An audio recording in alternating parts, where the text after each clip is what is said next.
Welcome back. If you don't reach out to meet your neighbors, there's a great chance you'll miss out on hearing some amazing stories. Chad Pline introduces us to a guy who seems like just any other man until you hear the amazing things he has done. It looks like just another kitchen in Greene County with pictures littering a fridge. But here, a picture is worth 1,000 questions. It's been an interesting road for me.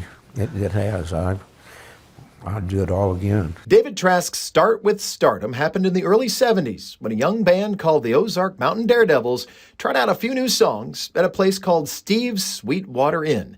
David was flipping burgers there at the time and liked what he saw. I had made the comment that if y'all ever need anybody, get me out of this place.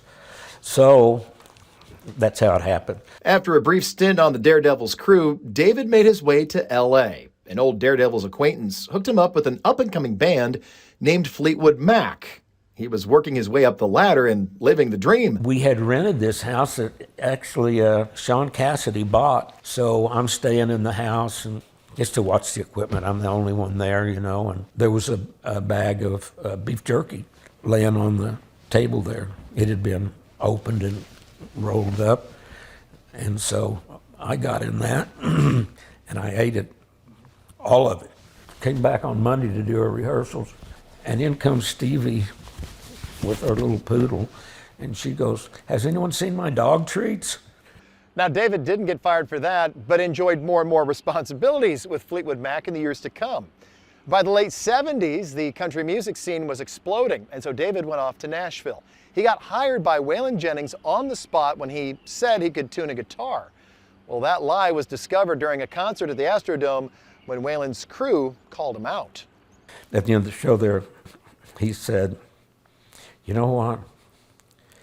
I don't know what that guy does, but it's obvious that he doesn't do guitars.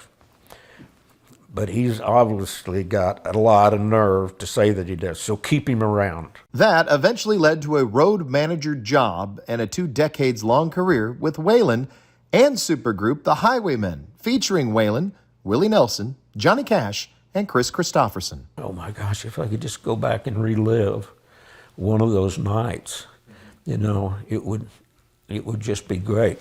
Today, those memories fill his Greene County home, like this unique piece of paper. It's proof of David beating Willie Nelson in a game of dominoes. Or this one, a breakup letter from David to Waylon Jennings, saying that he just couldn't bear being his road manager anymore. The thing is, it wasn't written by David. Just another prank played by Johnny Cash. John was a practical joker. Willie didn't care much for him himself, and neither did Chris.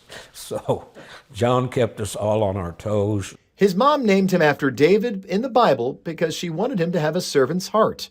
And for all those years, that's exactly what he had. I'm Chad Pline with an Ozarks Life in Greene County.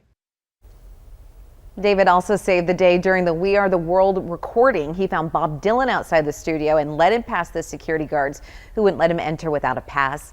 David is mostly retired now, but he has been working with Christian artist Stephen Curtis Chapman for almost 2 decades.